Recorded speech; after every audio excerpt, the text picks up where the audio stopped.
espíritos que seguem desde o princípio o caminho do bem nem por isso são perfeitos.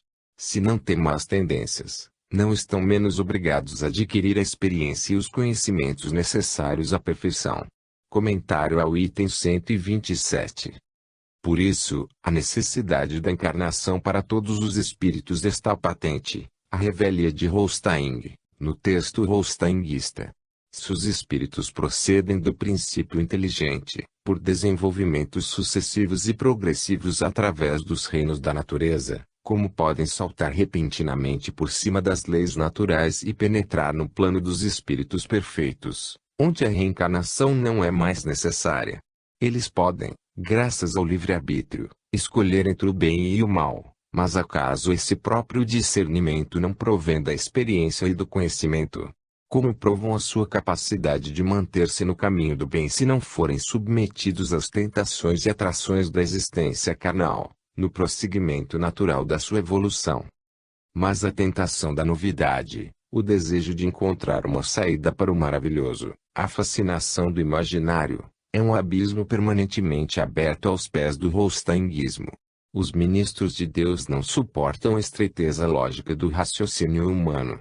Precisam do hipotético, do tópico, da fábula de que falava o apóstolo Pedro, e escapam da realidade pela porta da fantasia. O espírito que lentamente se formou nos reinos naturais, pela progressiva individualização do princípio inteligente, mal chegou à condição, não humana, mas de entrar no reino nominal, já se atira com asas de Ícaro em direção ao sol. Adquirida a condição de entrar no reino nominal, o espírito está na condição da criança, como assinala Kardec, e terá de aprender na família, com os primeiros rudimentos da sociabilidade, e posteriormente na escola, depois ainda no trato social, no processo das relações humanas, as grandes lições da vida que o prepararão para os cursos superiores dos mundos mais adiantados. Tudo se encadeia no universo, ensina o livro dos Espíritos, e particularmente no item 540, desde o átomo primitivo até o arcanjo, pois ele mesmo começou pelo átomo. Essa concepção monista do universo, que corresponde ao monoteísmo, ligando numa estrutura única o conceito de Deus e o conceito de criação, e a conquista superior do homem, que o holsteinguismo pretende devolver ao pluralismo antigo. Kant considerou a ideia de Deus como a mais elevada que o homem pode conceber, porque essa ideia é a síntese suprema, o mais alto grau da abstração mental. Mas o holsteinguismo esfarela tudo isso no seu delírio mágico, no seu desejo insano de retornar ao primitivo. É o que vemos na sua teoria dos mundos fluídicos e materiais, desligados entre si como dois ramos antagônicos da criação. Uma espécie de masdeísmo espírita, em que Deus e o diabo dividem o universo em dois reinos igualmente brutais, o do bem e o do mal, pois nem o bem pode ser puro em face do mal permanente. Vejamos o texto. Mundos fluídicos, destinados à habitação de espíritos que, desde o estado de infância e de instrução, nunca faliram, e que, conservando-se sempre puros na senda do progresso, progridem no estado fluídico. Mundos materiais, diversos mundos destinados à encarnação dos espíritos falidos e, como tais, sujeitos à encarnação humana. Os ministros de Deus não perceberam que não se trata de duas fieiras, de um processo descontínuo, mas de uma continuidade natural, em que os mundos fluídicos representam a fase superior de desenvolvimento dos mundos materiais. Como diz o provérbio, ouviram cantar o galo, mas não sabem onde. Por sinal que Kardec adverte, no artigo refutado por Holstein, que não havia possibilidade de interpretações discordantes no tocante às questões morais do Evangelho. As muitas moradas da casa do Pai constituem um problema de evolução moral. Como era preciso discordar de qualquer maneira, para que a nova revelação fizesse jus ao nome de revelação da revelação, os ministros de Deus encontraram como sempre uma saída ilógica. 10. A metempsicose de Holstein. Mas há um aspecto do problema da reencarnação em Holstein que merece tratamento especial. Como que tentando reajustar o sistema evolutivo de Kardec, admiravelmente harmonioso, coerente e portanto lógico, Os ministros de Deus estabelecem uma estranha ligação entre os mundos fluídicos e os mundos materiais. Conseguem isso através de um expediente ridículo, determinando o retrocesso evolutivo dos espíritos altamente evoluídos, que nunca precisaram de encarnar-se. Esses espíritos angélicos repetem no Holstanguismo a façanha de Lúcifer, o anjo rebelado, mas de maneira deprimente, sem nenhum sinal da grandeza satânica da revolta bíblica. Há 3 pontos que devemos considerar, no exame desse problema, com muita atenção. Primeiro, Holstein é um decalque de Kardec, mas em sentido caricato. Sua doutrina é uma caricatura da doutrina espírita com todas as deformações intencionais destinadas a ridicularizar o espiritismo. Segundo, Holstein, e com ele os ministros de Deus, não foi capaz de compreender o problema da evolução do espírito em Kardec. O processo contínuo e sequente da evolução foi quebrado pela teoria holsteinguista, dando ocasião a um retrocesso que devolve a doutrina da reencarnação à metempsicose antiga. Terceiro, o restabelecimento da metempsicose não sendo mais possível, diante da lúcida argumentação kardeciana a respeito e da natural evolução da cultura, os pseudoteóricos da revelação foram cair mais uma vez na armadilha do ilogismo, oferecendo-nos uma doutrina monstruosa da queda dos anjos, que só não apavora porque provoca riso. Os leitores interessados no assunto não precisam perder muito tempo com a consulta aos 4 volumes da obra indigesta. É difícil aguentar essa leitura maçuda. Basta examinarem a teoria holsteinguista da reencarnação no primeiro volume de Os 4 Evangelhos. É no exame dos capítulos de Mateus e Lucas sobre a genealogia de Jesus, vejam só, que aparece, em meio do volume, páginas 300 e pouco da edição de 1942, a pergunta N. Grau 58 sobre as substâncias humanas. O livro foi tão mal feito que Guilom Ribeiro teve de reorganizá-lo para a edição brasileira. E assim mesmo não é fácil indicar os tópicos a serem examinados, em virtude da balbúrdia do texto. Experimente o leitor fazer uma citação dessas. A referida pergunta 58, por sua vez, bastaria para nos mostrar o estado mental do pobre Holstein, que depois de uma doença grave, ao sair do hospital, foi logo envolvido pela falange mistificadora. Vamos dar na íntegra a pergunta. Haveis dito que os espíritos destinados a ser humanizados, por terem errado muito gravemente, são lançados nas terras primitivas, virgens ainda do aparecimento do homem, do reino humano, mas preparadas e prontas para essas encarnações, e que aí encarnam em substâncias humanas, às quais não se pode dar propriamente o nome de corpos, nas condições de macho e fêmea aptos para a procriação e para a reprodução. Quais as condições dessas substâncias humanas? Os espíritos reveladores haviam dito que a evolução espiritual se processa em 2 linhas, a dos espíritos que no início se desviaram para o mal e portanto ficam sujeitos às reencarnações, e a dos espíritos que nunca se afastaram do bem e por isso evoluem através de mundos etéreos. Mas mesmo esses espíritos bons estão sujeitos a cometer um destes 3 pecados, o ciúme, a inveja e o teísmo. Assim, quando um desses espíritos bons comete um desses pecados é obrigado a encarnar em substâncias humanas. Vejamos os trechos principais da resposta dos espíritos reveladores ao pobre Holstein sobre as substâncias humanas. São corpos rudimentares. O homem aporta a essas terras no estado de esboço, como tudo o que se forma nas terras primitivas. O macho e a fêmea não são nem desenvolvidos, nem fortes, nem inteligentes. Mal se arrastando nos seus grosseiros invólucros, vivem, como os animais, do que encontram no solo e lhes convenha. As árvores e o terreno produzem abundantemente para a nutrição de cada espécie. Os animais carnívoros não os caçam. A providência do Senhor vela pela conservação de todos. Seus únicos instintos são os da alimentação e os da reprodução. Notemos a absoluta incapacidade de Holstein para compreender o que havia lido em Kardec sobre o desenvolvimento do princípio inteligente a partir dos reinos inferiores da criação. Os espíritos reveladores, sempre matreiros, aproveitam-se disso e do precário estado mental e psíquico do advogado convalescente para elaborarem a mais ridícula teoria da reencarnação. E rematam essas explicações chocarreiras com esta afirmação: as gerações se sucedem desenvolvendo-se. As formas se vão alongando e tornando aptas a prover as necessidades que se multiplicam. Mas não é nossa tarefa traçar aqui a história da criação. O espírito vai habitar corpos formados de substâncias contidas nas matérias constitutivas do planeta. Esses corpos não são aparelhados como os vossos, porém os elementos que os compõem se acham dispostos por maneira que o espírito os possa usar e aperfeiçoar. Não poderíamos compará-los melhor do que criptógamos carnudos. Podeis fazer ideia da criação humana estudando essas larvas informes que vegetam em certas plantas, particularmente nos lírios.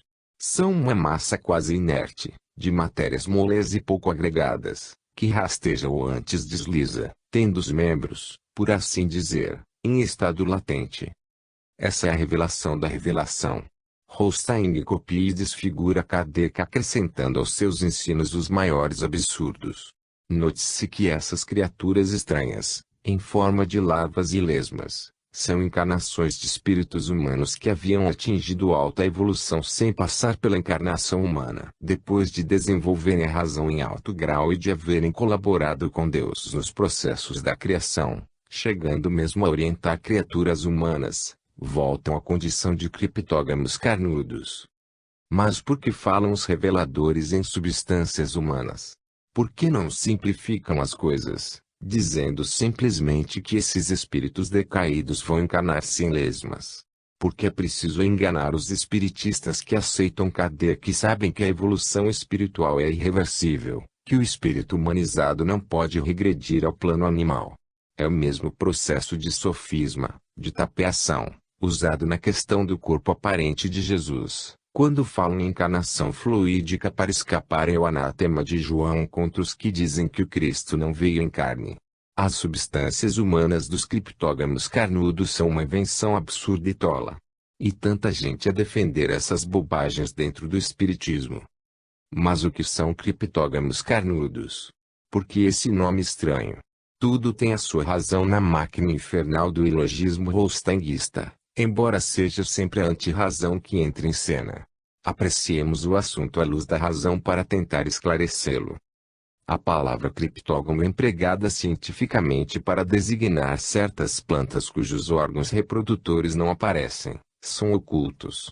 A origem do termo é grega, criptos, que quer dizer oculto, e gamos que quer dizer casamento, união.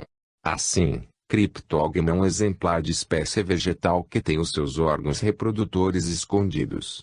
Os reveladores holsteinguistas acrescentaram a palavra carnudo para adaptar a designação ao reino animal. Assim, criptógamo carnudo seria uma espécie animal, mas não animal porque formado de substâncias humanas, em que se encarnam espíritos humanos que regrediram ao plano vegetal e animal. Atenção para isto. Quando dizemos que eles regrediram ao plano vegetal e animal, não estamos forçando a interpretação. Cientificamente, os animais semelhantes a plantas estão localizados na linha divisória dos reinos vegetal e animal. São desenvolvimentos de plantas. Se existissem esses criptógamos carnudos, a ciência os catalogaria como formas de passagem dos criptógamos vegetais para o reino animal. Temos assim a teoria da metempsicose, tão seguramente refutada pela lógica de Kardec, devolvida ao meio espírita pelo ilogismo holsteinguista. Bastaria esse triste episódio, colhido no caldeirão diabólico dos absurdos de os 4 evangelhos para nos provar, sem a menor sombra de dúvida, que essa obra é de autoria das trevas e que a sua finalidade é confundir os espiritistas pouco habituados a passar as coisas pelo crivo da razão. Mais do que isso, porém, o objetivo evidente é o de ridicularizar o espiritismo para dele afastar as pessoas de bom senso. 11. Os 10 Mandamentos. A apoteose da obra de Holstein não é a ressurreição mas o decálogo. O ciclo obsessivo dos retornos periódicos tinha de fechar-se no retorno bíblico. Os 4 evangelhos são uma constante mistura de comentários que vão e vêm, como num redemoinho, entre o Velho e o Novo Testamento. É essa também uma técnica de fascinação. O leitor se sente aturdido, mas atraído para o torvelinho. Quanto mais se aturde, mais se afunda no báratro das ideias em conflito, das explicações mil vezes repetidas. Há mesmo um leitmotiv exasperante, no estilo do bolero de Ravel, girando em parafuso para levar o leitor ao fundo de um poço. Mas lá não se encontra a verdade em sua nudez lendária e sim o dragão de boca chamejante. Toda a força obsessiva de Holstein, que primeiro tragou para depois tragar os outros, está nesse processo alucinador. Veja-se este slogan repetido do primeiro ao quarto volume, segundo a letra, sob a capa do mistério, sobre o prestígio do milagre. O leitor o lê e ouve pela primeira vez no prefácio. E dali por diante não deixa mais de vê-lo e ouvi-lo. E a técnica umbralina da obsessão, segundo o método hipnótico. Repetir, repetir e rodar sem parar. A mente adormece e o espírito se entrega. Isso explica a recomendação dos pregoeiros do holsteinguismo, voltar à posição zero antes de iniciar a leitura da obra, desprevenir a mente, abandonar-se ao relax consciencial, abdicar do julgamento. Só assim o leitor se porá em condições de abrir o terceiro olho que enriqueceu Lobsang Rampa. E ao abrir esse olho demoníaco fechará para sempre os dois que Deus lhe deu para ver com clareza e precisão. O tom místico da obra, não do misticismo elevado que leva ao êxtase, mas do misticismo fanático que arrasta a fascinação, pode ser facilmente exemplificado por este breve trecho em que a humildade e a arrogância, a ingenuidade e a esperteza, a reverência e a malícia se revezam na movimentação do circuito obsessivo. Holstein, o revelador, o novo Messias, conta primeiro o que recebeu. Em maio de 1865 todos os materiais estavam preparados, tanto a respeito dos evangelhos como dos mandamentos. O aviso de dar a conhecer aos homens, de publicar a obra da revelação me foi espontânea e mediunicamente transmitido em termos precisos. E a seguir desencadeia as forças emocionais do caos, que vão num crescendo de humildade até a onipotência. Atrás dele estão Moisés, os evangelistas e os apóstolos. Mero instrumento, cumpri meu dever executando tal ordem, entregando à publicidade esta obra, que põe em foco a essência de tudo o que há de sublime na bondade e na paternidade de Deus, tudo o que há de devotamento, de abnegação e de sentimentos fraternais em Jesus, chamado Cristo, que tão bem mereceu o título de Salvador do mundo, de protetor da terra. A meus irmãos, quaisquer que eles sejam, quaisquer que sejam suas crenças, o culto exterior que professem, corre o dever de não se pronunciarem sobre esta obra senão depois de a terem lido integralmente e de terem seriamente meditado na explicação dos evangelhos e dos mandamentos. Indivisível no conjunto, suas diversas partes são solidárias e mutuamente se apoiam. Temos a impressão de ouvir, nesse ritmo solene, o próprio Moisés advertindo o povo e o Maomé proclamando a supremacia do Alcorão. Qual espírito ingênuo e ansioso de superação de si mesmo, quem não se emocionará com esse tom de súplica e de ordenação ao mesmo tempo? As cabeças se curvam ante a vontade do Eterno. Os corações batem descompassados. É a hora em que as correntes de fluidos estrondam como trovões e arrebentam em raios no alto do Sinai, segundo a explicação final do livro. A hora em que a tábua das leis vai cair sobre Israel.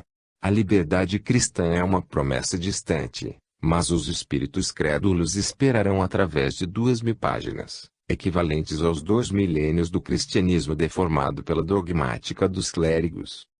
No final da obra, esgotados os recursos da nova revelação, os caminhantes exaustos encontrarão a montanha e os 10 mandamentos. Voltamos então ao panorama bíblico dos morticínios, das matanças a fio de espada e das justificações divinas para todas as atrocidades. Para cada absurdo haverá uma explicação. Para cada crime a sua justificação. Para cada genocídio a sua razão secreta, oculta na mente divina mas arrancada do seu mistério pela vara mágica de Moisés. Vejamos esta obra-prima de raciocínio justificativo, que faz do Espiritismo um endosso a todos os genocídios, de Moisés a Hitler e a Truman. O trecho bíblico escolhido é do Êxodo 32, 26 a 29. Transcrevemos apenas o trecho principal. Filhos de Levi, disse-lhes ele, Moisés, eis o que diz o Senhor, o Deus de Israel. Põe a cada homem na cintura a sua espada, passai e repassai através do campo, de uma porta a outra, e que cada um mate seu irmão, seu amigo e aquele que lhe for mais chegado. Os filhos de Levi fizeram o que Moisés lhes ordenara e houve cerca de 3.000 mortos nesse dia. Então, Moisés lhes disse, tendes, cada um de vós, consagrado vossas mãos ao Senhor, mesmo matando vosso filho e vosso irmão, a fim de que a bênção de Deus vos seja dada. Agora a explicação piedosa dos ministros de Deus. Entre os encarnados da geração a que nos estamos referindo havia também uma categoria de espíritos que tinham de expiar assassínios por eles cometidos. Nessa época grosseira se praticavam tantos, e que pediram aquela expiação para conseguirem, pela aplicação da lei de Talião, depurar-se, reparar e progredir.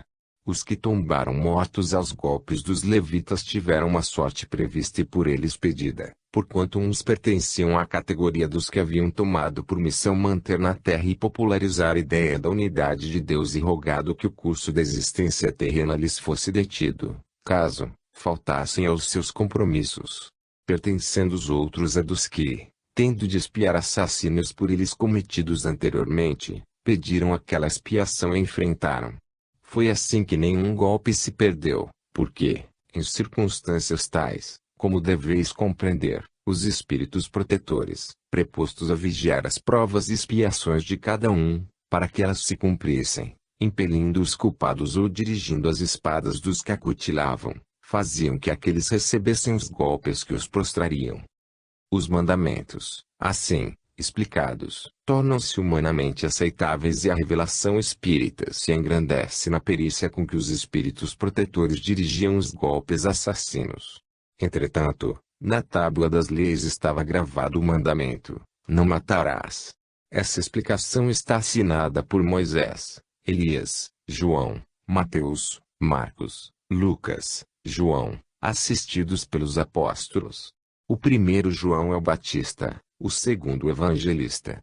Todos eles se reuniram no endosso ao morticínio fratricida, certamente por solidariedade a Moisés. O que não deixa de ser um gesto de fraternidade. A explicação do não matarás é outra joia de compreensão cristã das atrocidades antigas. Dizem os ministros de Deus. Este mandamento, muito vago em seu enunciado, tem um alcance maior do que o supondes e ultrapassa de muitos limites de vosso ser. Em cada uma das fases do seu passado a humanidade o interpretou segundo as suas necessidades. Em cada uma das fases do seu futuro interpretará de maneira a lhe ampliar a inteligência e aplicação. Pelo que vimos no caso de Moisés, é possível que no futuro esse mandamento possa ser aplicado num sentido mais amplo. Não matarás a espada nem a tiros, mas a bombas de hidrogênio. Sim, porque é possível que a morte coletiva de milhões de pessoas se torne uma exigência kármica. E então os espíritos protetores não terão o trabalho minucioso de dirigir as espadas, mas obterão o máximo resultado com o mínimo esforço, dirigindo apenas o lançamento da bomba. Chegados a esta apoteose, que nos lembra os deuses homéricos participando da destruição de Troia, parece-nos que o caso Holstein não precisa de mais nenhuma tentativa de análise. Tivemos num flash a fotografia de corpo inteiro da revelação da revelação. Essa é a obra que vem sendo divulgada como complementação da obra de Kardec. Nova edição dos 4 alentados volumes de Holstein está sendo anunciado para todo o Brasil. Artigos veementes são publicados em defesa e louvor dessa última palavra da doutrina espírita. Isso numa fase em que o espiritismo entra, em nosso país, em perfeita conexão com o desenvolvimento nacional, num período de intenso crescimento cultural. As novas gerações, particularmente as de estudantes universitários, que já podem fazer os seus cursos em faculdades que prenunciam o breve aparecimento das universidades espíritas, pois fundadas e mantidas por instituições doutrinárias, poderão inteirar-se agora dos novos ensinos que nos chegam das esferas superiores. Moisés, os evangelistas e os apóstolos supriram com grande antecedência as nossas necessidades no campo da cultura. Devemos estar, Nesta hora do mundo, sob a ação de um pesado karma coletivo para termos assim de voltar ao exame de livros dessa natureza, editados e reeditados como espíritas. Paciência. Os ministros de Deus já nos explicaram como tudo acontece para o bem dos homens e a alegria dos anjos. Karma. Este termo não deve ser utilizado dentro do espiritismo, por não se encontrar em nenhuma das obras de Allan Kardec. A palavra karma foi introduzida recentemente no espiritismo através das chamadas obras subsidiárias, ou seja, os livros psicografados escritos por espíritos através de um médium, mas não é utilizado em nenhum momento nas obras de Kardec. A palavra karma, em sânscrito karma ou karma e em pali kama, utilizada na Índia e por muitas correntes filosóficas religiosas, significa em primeira instância ação, trabalho ou efeito. No sentido secundário, o efeito de uma ação, ou se preferirmos, a soma dos efeitos de ações, vidas, passadas se refletindo no presente.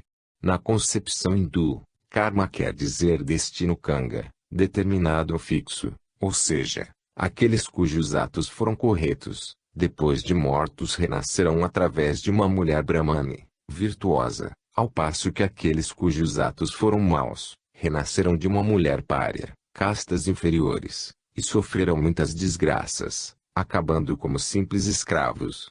Inclusive uma pessoa nascida numa casta impura, um varredor de ruas, um auxiliar de crematório, por exemplo, deve permanecer na profissão herdada, cumprindo o melhor possível e de maneira ordenada sua função, tornar-se um perfeito e virtuoso membro da sociedade.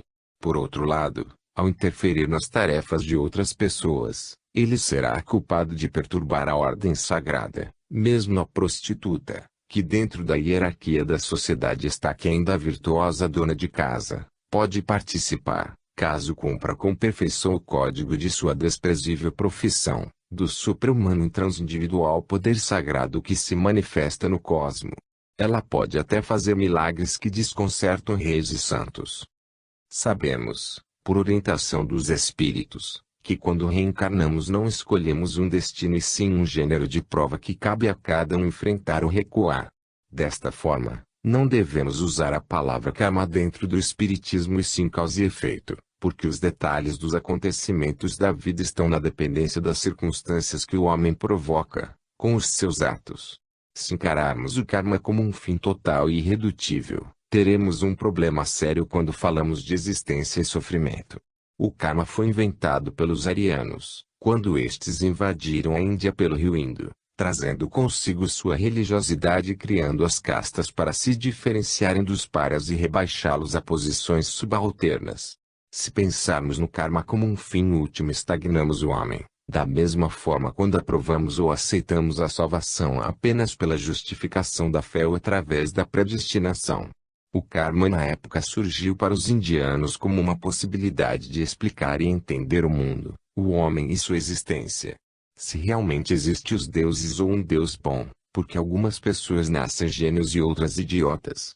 Como os deuses julgarão em um suposto juízo final os homens que não tiveram oportunidade de conhecê-los? Se Deus é onisciente e onipresente, então não possuímos livre-arbítrio, estamos encurralados em uma predestinação ou karma. Se não utiliza a sua onisciência, não pode ser Deus. Estas são perguntas simples que qualquer senso laico já se fez, ou ainda faz, de sua existência. Foram estas e muitas outras perguntas muito mais elaboradas que o sistema karma veio resolver ou tentar explicar. Explicar o mal e encontrar o meio de fazer que os homens o aceitem, se não com alegria, pelo menos com paz de espírito, tem sido a tarefa da maior parte das religiões. Para os ocidentais, a palavra karma não deve ser levada ao pé da letra, mas de forma a entender que o indivíduo passa por situações difíceis e seu futuro é da sua responsabilidade. No Brasil, poucas correntes filosóficas ou religiosas utilizam a palavra karma como os indianos, ou seja, um fim em si mesmo. Os esotéricos e os místicos, neste ponto, não se enquadram nos pensamentos esotéricos e místicos judeus, cristãos ou islâmicos, apesar de alguns filósofos destes pensamentos aceitarem ou discutirem a possibilidade da reencarnação. Os pensamentos kármicos estão mais próximos dos ensinos esotéricos e místicos por seguirem e utilizarem boa parte dos ensinos e da filosofia indiana, como é o caso do Shankara, do Vedanta, do Yoga e alguns outros, ou similares como é o caso dos pensamentos de Blavatsky, que possui grande influência no meio esotérico e teosófico. Criticando recentemente o livro Eram os Deuses Astronautas, de Daniken, best-seller mundial, com grande venda no Brasil, o professor Anatol Rosenfeld assinalava o ridículo de todas as tentativas de combater as tolices dessa obra. Não obstante, escrevia ele, convinha expor-se ao riso das pessoas de bom senso para tentar esclarecer o assunto. O ridículo de certas concepções é às vezes tão grande que só merece o silêncio. O simples fato de querermos chamar a atenção das criaturas de exagerada boa-fé para o ridículo do rostanguismo é também uma atitude risível. A esse ridículo nos expomos conscientemente neste trabalho. Vale a pena enfrentar essa posição quixotesca pela só esperança de que alguém acorde do sono hipnótico ou alguém consiga evitar de cair nele. Os 4 evangelhos é o cavalo de Troia do espiritismo. Nada mais ridículo do que os troianos recolhendo o engenho grego em sua cidadela, encantados apenas com a grandeza da obra. Ridículo também, por sua inutilidade, o vaticínio de Cassandra, pois o deus Apoio já o havia previamente anulado. Mas Cassandra tinha de fazê-lo por um dever moral. Os que não a ouviram pereceram e levaram o seu próprio reino à destruição total. Temos de enfrentar o ridículo com a coragem e moral da profetisa troiana. Mormente agora, que o cavalo de Troia, trazendo no bojo os inimigos ferozes, está sendo de novo exibido aos basbaques do espiritismo. 12. Razão de ser do rostanguismo. O processo histórico do rostanguismo é demasiado simples e vulgar. O advogado Jean-Baptiste Rostand de Bordeaux, leu o Livro dos Espíritos e o Livro dos Médiuns, depois de haver saído de uma grave moléstia, e impressionou-se com a possibilidade de receber dos espíritos algumas revelações. Isso é o próprio Rostand quem nos conta no prefácio de sua obra, como vimos no início deste trabalho. Considerando-se apto a receber mensagens esclarecedoras sobre a natureza do Cristo e os fatos obscuros de sua vida na Terra, orou fervorosamente pedindo a Deus, na véspera de 24 de junho de 1861, que lhe permitisse a manifestação do Espírito de João Batista, santo do seu nome, do Espírito do seu próprio Pai e do seu Espírito protetor. Rostand mesmo nos dá, no prefácio, esta informação valiosa. Essas manifestações se produziram espontaneamente, com surpresa do médium, a quem eu deixara ignorante da minha prece. Constituíram para mim uma fonte de alegria imensa, com o que me provaram que a minha súplica fora ouvida e que Deus me aceitava por seu servo. A seguir Rostand informa. O espírito do apóstolo Pedro se manifestou a 30 de junho, de modo inesperado tanto para mim quanto para o médium. Fui mediunicamente prevenido da época em que poderia e deveria publicar essas comunicações de tão alto interesse. Todo estudante de espiritismo sabe que essas evocações pretensiosas acarretam mistificações. Kardec chegou a escrever, evoca um rochedo e ele te responderá. Há sempre uma multidão de espíritos prontos a tomar a palavra, sob qualquer pretexto. A imensa alegria que as comunicações pedidas causaram a Rostand mostra a sua ingenuidade de neófito. Aceitas as comunicações e aceita a incumbência de servo de Deus, Rostand se entregava às mãos dos mistificadores. Comparando essa facilidade com as reservas de Kardec ao iniciar a investigação dos fenômenos e ao receber as primeiras mensagens espirituais, vê-se logo a diferença entre os dois. Kardec é a modéstia e a prudência. Rostand é a pretensão e a precipitação. Kardec observa, estuda, pesa, analisa e entrega-se à profunda perquisição, à exaustiva experimentação. Rostand se inflama e se atira sofregamente ao trabalho. Não traça um plano de trabalho, não medita sobre os problemas que vai enfrentar, não submete os espíritos comunicantes a nenhuma prova de identificação moral e espiritual. Descobriu o maravilhoso e nele se perde levado.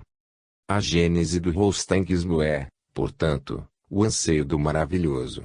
Tanto assim que enquanto Kardec, sensato e cauteloso, se recusa a falar em religião, atribuindo ao espiritismo o caráter de ciência e oferecendo as religiões como uma arma na luta contra o materialismo, Holstein logo se proclama como revelador, instrumento útil nas mãos de Deus para promover a unidade de crenças e a fraternidade humana pela efetivação das promessas do Mestre e, por fim, do reino de Deus na Terra. Deixemos que ele mesmo nos fale do seu estado de espírito, pois ninguém melhor para o explicar de maneira irrefutável. À medida que a revelação se adiantava, minha alma se ia encontrando cada vez mais presa de admiração ao descobrir todas aquelas verdades e eu dizia: Disponde da vossa criatura, ó meu Deus. Sou vosso, pertenço-vos, meu coração, meu tempo, minha razão, eu os consagro ao vosso serviço, serei feliz, ó soberano Mestre, se, malgrado a minha fraqueza, puder tornar-me nas vossas mãos um instrumento útil que vos conquiste o amor, o respeito, o coração das vossas criaturas. Enquanto em Kardec o estado de espírito era de observação, em Holstein era de fascinação. Kardec ponderava, analisava, experimentava. Mas Holstein se entregava aos espíritos, abdicando da própria razão. E não queria ser nada menos do que isto, o instrumento que conquistasse o amor e o respeito das criaturas para o Criador, como se Deus necessitasse da ajuda falível de um homem para fazer-se amado e respeitado. Podem alegar que ele se dirigia a Deus, mas as preces orgulhosas não são recebidas por Deus e sim pelos espíritos obsessores. Não foi Deus quem ouviu e atendeu. Mas façamos um esquema cronológico do aparecimento do holsteinismo para vermos a rapidez da sua eclosão. Janeiro de 1861, Holstein se considera restabelecido de grave moléstia e um médico lhe fala da possibilidade das comunicações do mundo corpóreo com o mundo espiritual, da doutrina e da ciência espíritas como fruto dessa comunicação objetivando uma revelação geral. O seguir, Holstein delibera informar-se do assunto e lê o Livro dos Espíritos e o Livro dos Médiuns. Depois, faz um passeio pela história e a filosofia, mergulha na leitura dos livros religiosos, particularmente o Velho e o Novo Testamento. Defronta-se com dúvidas sobre a natureza do Cristo. Dedica-se a práticas mediúnicas com médiuns de Bordeaux. Chama isso de obra de experimentação e de observação, imitando Kardec. É fácil verificar-se que não houve tempo para as exaustivas leituras e consultas que alega haver realizado. Junho de 1861, dia 24, roga a Deus a manifestação de João Batista e outros espíritos. Dia 30, recebe uma comunicação do apóstolo Pedro. Dezembro de 1861, atende a uma sugestão de conhecer Madame Collignon e lhe faz uma visita. 8 dias depois vai agradecer-lhe o acolhimento que lhe dispensara. Ao sair, a médium sente impulsos de escrever. A instâncias de Holstein escreve, é uma mensagem de Mateus, Marcos, Lucas, João, assistidos pelos apóstolos, incumbindo da revelação da revelação. Temos assim, de janeiro a dezembro de 1861, um ano decorrido entre o interesse de Holstein pelo assunto e a incumbência que os evangelistas e os apóstolos lhe dão. A obra se inicia imediatamente. Maio de 1865, escreve Holstein. Todos os materiais estavam preparados, tanto a respeito dos evangelhos como dos mandamentos. O aviso de dar a conhecer aos homens, de publicar a obra da revelação, me foi espontânea e mediunicamente transmitido em termos precisos. Cerca de 3 anos e meio durou o trabalho de recepção da obra, o que denuncia uma rapidez excessiva, mormente para um trabalho dessa natureza. No total, o holsteinismo levou apenas 4 anos e meio para se apresentar em seu texto completo. Durante a sua elaboração não houve nenhuma relação entre Kardec e Holstein. O certo, em casos dessa natureza, é o discípulo procurar os conselhos do mestre, pois Holstein aprendeu o espiritismo lendo Kardec, embora o tenha aprendido mal. Isso revela a autossuficiência de Holstein, confirmando o excesso de orgulho e vaidade que o levaram à mistificação. Quem conhece a obra laboriosa de Kardec, o estudo paciente a que se entregou, o critério com que rejeitou todas as comunicações maravilhosas que lhe eram dadas, a recusa de comunicações assinadas por grandes nomes, cujos textos não justificassem a assinatura, a consulta incessante aos espíritos através de diversos médiuns, pode avaliar a temeridade a que Holstein se entregou, levado pelo seu entusiasmo exagerado e a sua precipitação.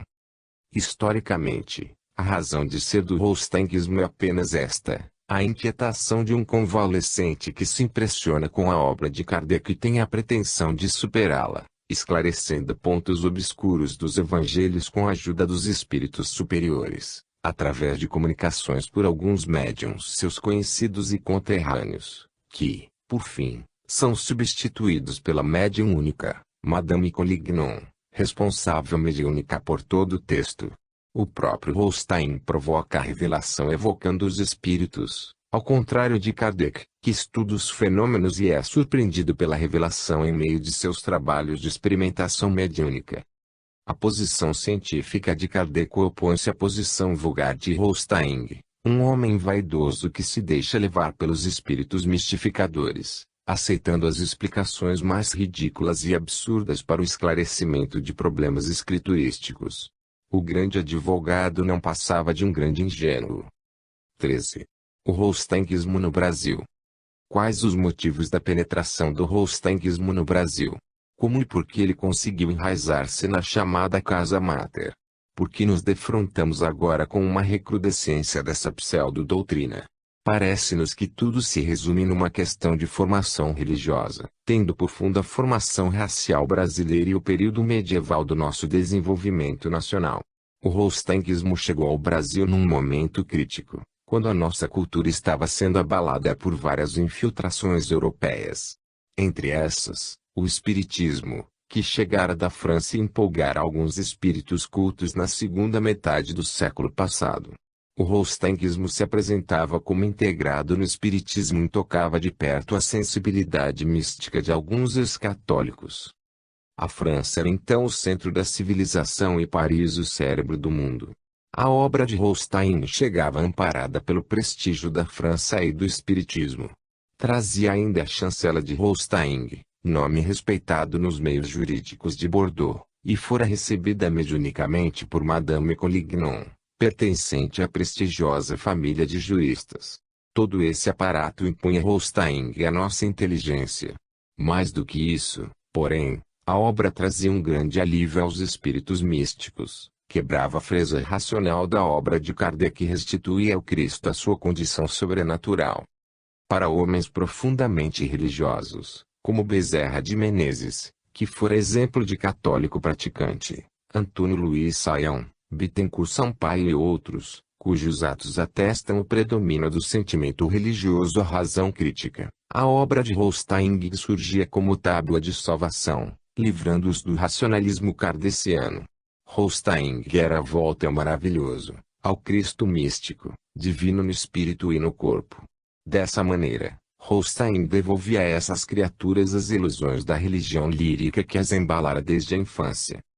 Não é fácil compreendermos hoje o clima religioso em que o espiritismo se desenvolveu entre nós. Houve, naturalmente, a dissidência racionalista, constituída por elementos que tendiam para o aspecto racional da doutrina. Daí a divisão, acentuada por Canuto de Abreu, entre os espíritos místicos e científicos. Divisão que foi perdendo seu sentido na proporção em que a obra Kardec era mais bem compreendida, revelando a sua essência religiosa e sobretudo a sua natureza de elo entre a religião e a ciência. Como explicar-se a posição do Estado de São Paulo taticamente do Sul, rejeitando Holstein desde o início? Figuras exponenciais como Batuíra e Cair Barchuteu revelaram desde o princípio acentuada tendência racional. Eram espíritos analíticos, amigos da era cartesiana, do espírito positivo, repelindo os exageros místicos. O desenvolvimento cultural de São Paulo contribuiu para a consolidação desse espírito em nosso meio doutrinário. Somente alguns espiritistas isolados deixaram-se levar pelo holsteinismo, que jamais conseguiu predominar numa só instituição doutrinária. Pelo contrário, Nos grupos e nas sociedades espíritas, os poucos holstanguistas, mesmo quando se destacavam por seu prestígio pessoal, dissimulavam habilmente a sua posição, como fazem ainda hoje, evitando atritos. A vocação pioneira de São Paulo, o impulso para o futuro que o caracterizou desde a sua formação, parece ter influído nessa posição kardeciana. O holstanguismo, como já vimos, é um impulso de retrocesso, uma volta ao passado. É uma forma de saudosismo. Toda tendência retrógrada, em qualquer campo das atividades humanas, sempre encontrou repulsa no clima mental e cultural paulista. E quando falamos desse clima, não nos fechamos nas fronteiras do Estado, pois que ele abrange todo o sul do Brasil. Referimos-nos acima ao nosso período medieval. São Paulo também passou por esse período, que podemos figurar na fase da civilização caipira. Assim, os elementos básicos de nossa formação racial também estão presentes em São Paulo: o religiosismo português, o animismo indígena, o feiticismo do negro, mas sobre eles domina o nacionalismo utilitarista do bandeirante desbravador. Esse espírito de audácia, forjado com a matéria-prima de Sagres, espantou dos ares do Planalto os fantasmas aborígenes e africanos e os resíduos do teologismo medieval. Encontramos num livro de Luciano Costa, Kardec não Holstein, editado pela Gráfica Mundo Espírita do Rio de Janeiro, em 1943, a mesma afirmação que sustentamos, referente ao sentido retrógrado do holsteinguismo. Não havíamos lido esse livro, que só agora nos chegou às mãos. Folheando-o, encontramos alguns trechos valiosos. Luciano Costa observa que o holsteinguismo nos devolve aos tempos do cristianismo primitivo, quando o ensino do Cristo não era ainda compreendido, e acentua: em Holstein impera, absoluto, sobre todos os seus ensinos, o sentimento religioso da antiguidade. Em os 4 evangelhos as verdades são sempre contrariadas pelas mentiras, o natural é prejudicado pelo absurdo e o belo é sempre desfigurado pelo horrível. Jesus é fluidificado, purificado e até endeusado, mas também é ironizado, ridicularizado, deturpado e estupidificado. Nos idos de 40, estávamos ainda na mocidade. Havíamos nos tornado espírita há poucos anos e não tivéramos tempo de aprofundar o conhecimento da doutrina. A FEB fazia então grande propaganda da obra de Holstein, afirmando que se tratava da única interpretação total dos evangelhos publicada em toda a cristandade. Nessa época o reverendo Otoniel Mota publicou o seu livro Temas Espirituais, em que relata suas experiências espíritas positivas, reconhecendo a veracidade dos fenômenos, mas combatendo a doutrina como diabólica. Analisamo-lo, no ardor da juventude, num folheto intitulado As Mestre, publicado na Revista Internacional de Espiritismo, de Matão, e feito em separata pela editora Clarim. Levado pelas informações da FEB, citamos de passagem os 4 evangelhos. E um espírita da Bahia escreveu-nos a respeito, felicitando-nos pelo trabalho, mas lamentando a citação infeliz. Fomos consultar a obra famosa e ficamos envergonhados. Graças a Deus Otoniel não recorreu a ela. Caso semelhante aconteceu a Carlos Embaçaí, segundo nos relatou pessoalmente. Eurípedes Barçanufo é também citado às vezes como holsteinguista em virtude de engano produzido pela propaganda. Logo que acordou do engano, Barçanufo repudiou Holstein. Chico Xavier tem sido vítima de mentirosos envolvimentos e sua obra chegou a sofrer deturpações, mas a verdade é que ele nunca apoiou Holstein. Outros companheiros, e entre eles nos parece que se encontra Bezerra de Menezes, acordam também em tempo, mas não quiseram provocar escândalos no meio doutrinário e preferiram silenciar. Esses fatos mostram como é insistente e nefasta a propaganda dessa obra de mistificação em nosso meio, mormente por uma instituição tradicional e conceituada. Neste volume, Júlio Abreu Filho faz denúncias graves de desvirtuamento de obras mediúnicas pelo fanatismo holsteinguista. Essas denúncias não são de agora, mas publicadas há vários anos. Apesar de tudo, a propaganda continua e a obra deturpadora vai semeando o seu joio na seara.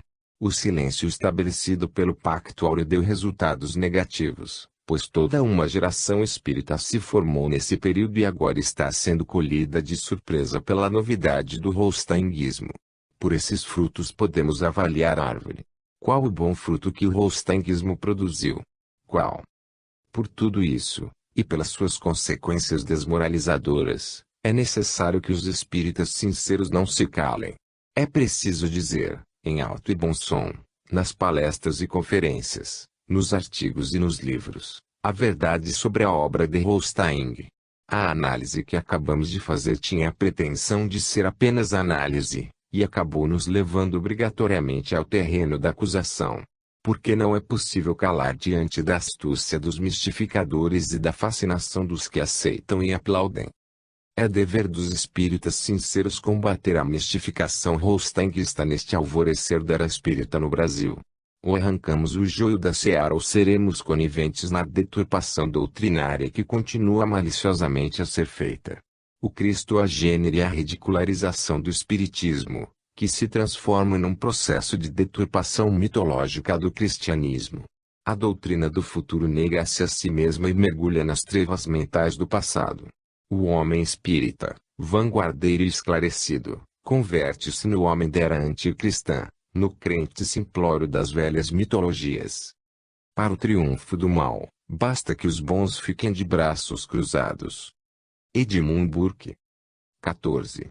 O caso Guerra Junqueiro. Difícil encontrar-se um poeta mais controvertido, porque mais incompreendido do que Guerra Junqueiro. Considerado genial e até mesmo a revelia dos camonianos, o poeta da raça pelos contemporâneos, foi depois dissecado pela crítica e reduzido a um produto do conflito entre o panfletário e o lírico. Mas a própria crítica envereda por contradições às vezes insanáveis, encarando o poeta e sua poesia pelos ângulos mais diversos. O fato é que não se pode negar o vigor desse espírito que encarnou em Portugal o símbolo da fusão mística de Cristo e Prometeu, a fé e a razão, que ele mesmo tentou exprimir em O Prometeu Libertado. Esse entrechoque dialético aturdiu a crítica. Poucos dos seus críticos foram capazes de ver, nas três fases clássicas da sua poesia, o desenvolvimento de um processo que terminaria na síntese. E está nisso a grandeza do poeta. Os contemporâneos tinham razão. Guerra Junqueiro foi um gênio da poesia portuguesa. Sua obra começa no melodrama, nascendo do povo em tom declamatório, como um tufão que se ergue da poeira para lançar-se na altura e varrer as nuvens e os astros. A voz do povo é o chicote que ele empunha no templo. Mas no final o tufão se amaina e volta ao chão para cantar o simples em modulações líricas, sem com isso perder o vigor natural dos titãs. Na vida espiritual Guerra Junqueiro continua o mesmo.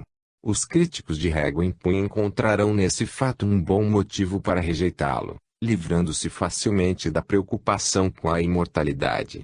Mas os que estudam, pesquisam e conhecem o problema das comunicações mediúnicas o identificam em seus vários aspectos, não contraditórios, mas complementares, necessários para nos dar a visão global da sua grandeza.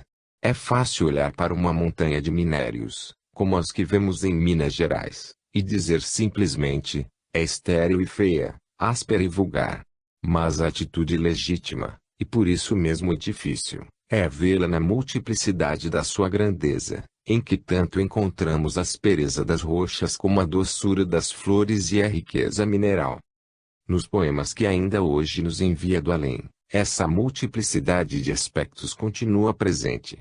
Podemos ver isso em Parnaso de Além Túmulo, de Francisco Cândido Xavier, como na Antologia do Mais Além, de Jorge Rizzini. Mas encontramos em Os Funerais da Santa Sé, de América Delgado, uma contradição violenta, ainda não analisada, que opõe o poeta positivo da vida terrena a um poeta utópico e até mesmo insensato da vida espiritual. O equilíbrio vigoroso do tufão se desfaz em rajadas desnorteantes de um vendaval rasteiro. A síntese da inspiração junqueirana se dissolve em imagens e apóstrofes vulgares de um misticismo de fundo místico, na condenação insensata das leis naturais. Guerra Junqueiro, o pensador, se deteriora numa insensatez mitológica de pura desagregação psíquica. Sua mente se degenera num processo de regressão, separando Jesus, a fé, de Prometeu, a razão, para restabelecer a dualidade por ele mesmo superada de natural e sobrenatural. Crença meio. Publicado em 1932, portanto há 40 anos, o poema mediúnico Os Funerais da Santa Sé, graças ao prefácio de Guilom Ribeiro, foi aceito pacificamente pelo meio espírita. Mas hoje, quando os roustinguistas pretendem arvorá-lo em bandeira de luta, no vale tudo em que se empenham para a defesa do absurdo, a análise mais superficial nos revela sua fragilidade. O próprio Guerra Junqueiro silenciou a respeito durante todos esses anos. Não havia clima para um estudo sereno do problema e não convinha levar mais lenha à fogueira, mas para tudo há um limite. Agora, através da mediunidade de Jorge Ritzini, ele nos explica o enigma e ao mesmo tempo desfaz a lenda do retrocesso mental. Tudo se reduz a um drama de circunstâncias. América Delgado era um belo espírito, uma criatura sensível, mas infelizmente rendida às falanges rostanguistas, ou como diria Júlio Abreu Filho, a falange vaticânica. O condicionamento à crença no campo mediúnico foi percebido e denunciado por Richetti, na metapsíquica, e é hoje objeto de estudos e pesquisas na parapsicologia. Mas bem antes já havia sido assinalado por Kardec no Espiritismo, como vemos, por exemplo, nas explicações do item 443 de O Livro dos Espíritos. Todos os que estudam o Espiritismo sabem que a influência do meio, estudada em O Livro dos Médiuns, de Kardec, pode determinar, e geralmente determina, graves interferências na comunicação mediúnica. Crença e meio influem nos processos de recepção. América Delgado filiara-se à linha de pensamento rostanguista da FEB e estava naturalmente sujeita às influenciações nesse sentido. Não por sua culpa, mas, como nos explicou certa vez Frederico Figner, em comunicação que publicamos no jornal Mundo Espírita e deu muito pano para a manga, por culpa da orientação errada da casa em que se iniciara no espiritismo e na prática mediúnica. Seria possível aplicar o mesmo argumento aos que não aceitam a teoria rostanguista. Mas acontece que a orientação kardecista não se funda na crença e sim na razão e na pesquisa. O método de Kardec é científico e por isso mesmo exclui os perigos do condicionamento à crença e da sujeição ao ambiente. Mas os que fizeram de Kardec um mito ao invés de um pesquisador, um visionário ao invés de um homem de bom senso, e deram ao seu grupo ou instituição em clima de misticismo cego estarão sujeitos aos mesmos riscos dos ambientes rostanguistas. Não é esse o caso do médium Jorge Ritzini, que se atém ao bom senso de Kardec e procura conhecer as possibilidades e os limites da sua mediunidade. Por isso Guerra Junqueiro utiliza para a transmissão de seus poemas e pode servir-se dele para desfazer o equívoco dos funerais da Santa Sé. E o faz com equilíbrio inegável, ressalvando as condições espirituais da médium América Delgado e evitando agressões pessoais a Rostaing, que considera uma vítima. Seu azorrague é reservado apenas para a obra e para os mistificadores que a ditaram. Esse equilíbrio restabelece aos nossos olhos o Guerra Junqueiro que o poema de 40 anos atrás parecia desfigurar. Temos de novo o poeta impetuoso, vigoroso nas expressões mas sereno no julgamento. A síntese de razão e fé, característica do espiritismo, e da qual ele foi precursor, reaparece em sua perfeita integridade junqueirana. O Corpo de Jesus. A revista O Reformador, órgão oficial da FEB, publicou em seu número de março deste ano, 1972, como uma das peças de defesa do rostanguismo, o longo trecho de Os Funerais da Santa Sé, que vamos transcrever. É realmente uma peça digna de estudo, pois nela temos a demonstração da complexidade do processo de recepção mediúnica. O estilo de Guerra Junqueiro se reflete nele, mas a técnica do poeta falha, contrastando com seu rigor na prática do alexandrino, o verso mais difícil da poética antiga, e no qual Junqueiro se revelou verdadeiro virtuoso. Nenhum outro poeta empregou o alexandrino em nossa língua com tanta perícia e tamanha constância. Mas no trecho abaixo Junqueiro o utiliza como um principiante, um desconhecedor das suas regras. Além disso temos de considerar o problema de conteúdo. No começo o poeta critica os que, Querem esvoaçar além dos infinitos, para saber o que era o corpo de Jesus. Ao mesmo tempo ridiculariza alguns doutores que a ciência já perscrutam. Depois menospreza o laboratório para sustentar a tese agnóstica no tocante aos problemas de Deus. Começa aí a regressão psíquica de Junqueiro, que volta à fé dogmática e cega do clero que sempre combateu, deixando mesmo entender que Jesus era Deus. Nada dessa confusão condiz com o pensamento